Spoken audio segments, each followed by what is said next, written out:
عايزه اقول لك بقى انك حرفيا لو قدامك 100 فطيره هتعمليها وهتسويها بسرعه كبيره جدا. يعني لو عندك شويه دقيق وملح واي حشوه متوفره عندك هتعملي احلى فطير في الطاسه بدون فرن ومن غير تعب ولا مجهود. وبصي بقى هتعملي كده حاجه هياكلوا ايديهم وراها. يلا بينا نشوف عملناها ازاي. بس يا ريت في الاول كده ما نبخلش على الفيديو بلايك وكمان تعليق حلو منكم. في الاول خالص كده زي ما انتم شايفين معانا 4 كوبايات من الدقيق. هنضيف عليهم كده زي معلقه صغيره من الملح، وهنقلب بقى المكونات الجافة مع بعضها كويس. بعد كده بقى هنضيف حوالي معلقتين كبار من الزيت، وهنخلط بقى الزيت مع الدقيق. وتقدري ان انت تستغني عن خطوة الزيت لو انت مش حابة انك تضيفي في المرحلة دي زيت خالص. بعد كده معانا كوباية ونص من المية هنضيفهم بالتدريج. ضفت اول كوباية من المية وقلبتها مع بقية المكونات، وبعد كده رجعت تاني ضفت نص كوباية بس ضفتها بالتدريج. ضفت شويه وقلبت، ضفت شويه وقلبت لحد ما حسيت ان دي خلاص ما عادش محتاج ميه معايا. اهم حاجه بقى في المرحله دي ان احنا نعجن الدقيق كويس جدا. يعني امسكي كده العجينه واعجنيها كده حوالي 10 دقايق. كل ما تعجنيها اكتر كل ما النتيجه في الاخر كانت افضل معاكي. طبعا بقى لو عندك عجان هتحطي العجينه في العجان ويا دوبك 5 دقايق وهتكون العجينه جاهزه معاكي.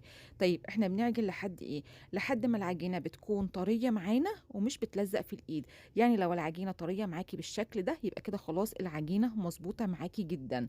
هنا بقى هبدا اشكل على طول، لان طبعا انا مش حاطه فيها خميره ولا بيكنج باودر، فهبدا هنا ان انا اقطعها. طبعا بقى جبت كده العجينه وقطعتها لجزئين من العجين، وهبدا اكورهم بالشكل اللي انتوا شايفينه. وهدهن العجينه كده بدهنه خفيفه خالص من الزيت.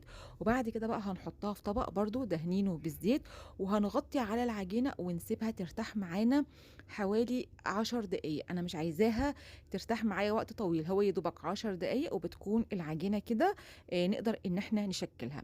زي ما انتم شايفين غطيتها بشويه من الزيت وغطيتها ببلاستيك راب وهسيبها ترتاح معانا حوالي 10 دقايق. في الوقت بقى اللي العجينه بترتاح فيه قلت اجهز كده حشوه بسيطه. تقدري طبعا تعمليه ساده او تقدري تعملي اي حشوه تانية.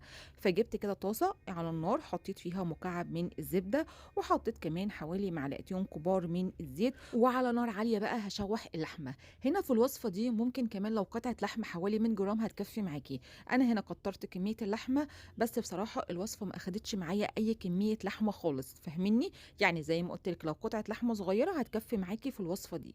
على نار عاليه هقلب بقى اللحمه لحد ما تتشوح معايا ولونها يتغير معانا من اللون الاحمر للون البني. بعد كده نزلت عليها ببصلتين وسط فرمهم ناعم في الكبه. وهظبط بقى دلوقتي شويه من الملح وكمان شويه من الفلفل الاسود على شويه صغيرين كده من السبع بهارات وكمان شويه من البابريكا. هنخلطهم بقى مع بعض كويس، وهسيب البصله كده حوالي دقيقه لحد ما تبدا تدبل معايا. اول لما البصله دبلت معانا بالشكل ده، طبعا احنا اول لما ضفنا البصل خلينا النار وسط. وبعد كده بقى هنضيف فلفل الوان متقطع باي شكل. وطبعا لو مش متوفر عندك الفلفل الالوان تقدري تحطي يعني الفلفل الاخضر وبس. وضفت كمان كده معلقه صغيره من الصلصه المعلبه. وعلى نار بقى هاديه هقلب على اللحمه واسيبها كده حوالي 5 دقايق لحد ما احس ان اللحمه خلاص استوت معايا بالشكل اللي انتوا شايفينه. في المرحله دي هعلي النار شويه واسيب اللحمه كده، او هخلي اللحمه يعني نصفيها يعني من السوائل اللي موجوده فيها. انا عايزه لحمه ناشفه خالص ما فيش فيها اي سوائل. وكمان بعد ما بطفي عليها بسيبها كده حوالي 5 دقايق ان هي تكون تبرد يعني معايا شويه. هركن بقى اللحمه على جنب، وتعالوا بقى كده نفرد العجينه. هنفردها طبعا بشويه من الزيت. هنجيب كده قطعه العجينه الاولانيه وهبدا افردها. بصوا بقى انا هنا عايزه افردها بسمك رقيق جدا. كل ما كان السمك رقيق كل ما النتيجه كانت في الاخر احسن وافضل. وطبعا زي ما انتم شايفين ما شاء الله العجينه بتتفرد معايا في منتهى السهوله. مش محتاجه بقى النشابه انك تفردي بيها ولا محتاجه اي حاجه. انت يا دوبك بايديكي كده بتلاقي ان العجينه بتتفرد وبتجيلنا ما شاء الله بالشكل اللي انتم شايفينه. فردتها بقى على شكل مستطيل، وجبت كده حوالي معلقه كبيره من السمنه على معلقه كبيره من الزبده. دوبتهم مع بعض وبدات كده ادهن بيها العجينه. ولو مش متوفر عندك الزبده والسمنه تقدري تستخدمي الزيت.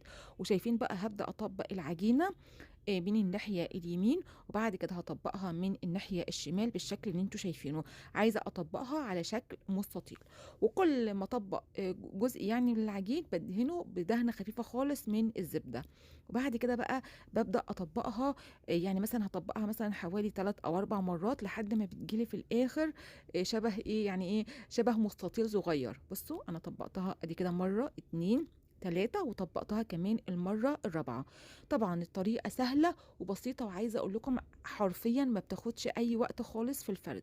هنا طبعًا خلّصت الجزء الأول من العجينة وفردته بالشكل ده، هاحطه بقى كده في طبق، وكمان فردت الكورة التانية من العجين بنفس الطريقة، وحطيتها برضه كده معاها في الطبق، دهنت العجينة بدهنة خفيفة خالص من الزيت، وأغطي عليها وأدخّلها التلاجة حوالي 10 دقايق بس، وبعد كده هاطلّعها هافردها وأقول لكم هنفردها إزاي. طبعًا بقى بعد ما طلّعت العجينة من التلاجة، جِبت أول قطعة من العجين وهابدأ أفردها على شكل مستطيل، زي ما أنتِ شايفة إن العجينة بتتفرد معانا في منتهى السهولة، ولا فردت منشّبة ولا أي حاجة، العجينة سلسة في الفرد وكمان سهلة أوي.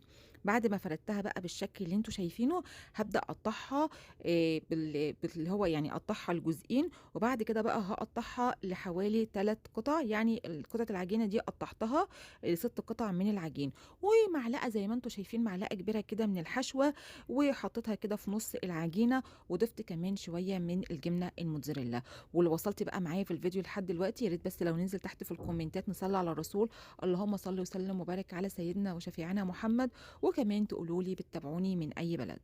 هنا خلاص بعد ما حطيت كمان الجبنة الموتزاريلا، بنجيب بقى العجينة ونبدأ نقفلها على الحشو، وبنحاول إن إحنا نقفلها كويس، وبعد كده بنقلبها على الناحية التانية. بُصّوا بنجيب أطراف العجين وبنقفلها على العجين على الحشو لحد ما بنخلّص الكمية كلّها. ما شاء الله قطعة العجين بتعمل معايا 6 قطع من الفطاير. هافردها بس كده فردة خفيفة خالص بإيديّا، وكده خلّصت الفطيرة الأولانية، وكمان فردت الفطيرة التانية بنفس الطريقة، وجِبت بعد كده طاسة على النار، وطبعًا النار لازم تكون هادية جدًا، والطاسة لازم تكون سخنة، فيها حوالي معلقتين كبار من الزيت. حطيت بقى العجينة وعلى نار هادية، أول لمّا الفطاير تاخد لون من تحت على طول بنقلبها على الناحية التانية، وثواني بنقلبها مرتين 3 لحد ما أضمن إن هي استوت كويس جدًا. طيب مرحلة التسوية دي يا أم ليلي بتاخد وقت طويل؟ إطلاقًا، يا دوبك بتحطي العجينة بتاخد لون بتقلبيها على الناحية التانية، ما بتاخدش كده يعني هاقول لِك إيه دقيقة أو دقيقتين بتكون استوت معايا وبقت زي الفل. أول لمّا بتاخد اللون الجميل ده على طول بنخرّجها كده ونحطها على طبق. عايزة أقول لكم مش شاربة أي زيت نهائي، حتى كمية الدهون اللي إحنا حطيناها فيها اللي هي الدهون اللي بتبقى موجودة في الفطير المشلتت. إحنا هنا عملنا فطير مشلتت بس حجمه صغير، يعني عملنا ميني فطير مشلتت وكمان حشيناه باللحمة المفرومة، وتقدري تحشيه بأي حشوة متوفرة عندِك أو تقدري تعمليه سادة خالص. وزي ما أنتم شايفين ما شاء الله الكورة الأولى من العجين لمّا فردناها عملت معانا 6 فطاير، والتانية 6 فطاير، يعني إحنا عملنا 12 فطيرة بحشو اللحمة المفرومة. تعالوا مع بعض كده سامعين مقرمشة كده معانا من برّه، وعايزة أقول لكم بقى كده بتدوب دوبان من جوّه. تعالوا بس نقطّعها مع بعض، شايفين؟ تحفة يا بنات، تحفة جميلة جدًا، وزي ما أنتم شايفين ما فيش فيها كمية دهون يعني زي ما أنتم متخيلين، لأ هي حلوة أوي وطعمها طعمها لذيذ. وكمان بقى قولوا لي كده برأيكم الوصفة دي تستحق كام على 10؟ سيبوا لي طبعًا آرائكم تحت في الكومنتات، ويالّا قدموها بألف هنا وشفا، وربنا يحسن ما بين إيديكم، ويا ريت ما نبخلش على الفيديو بلايك وكمان تعليق حلو منكم.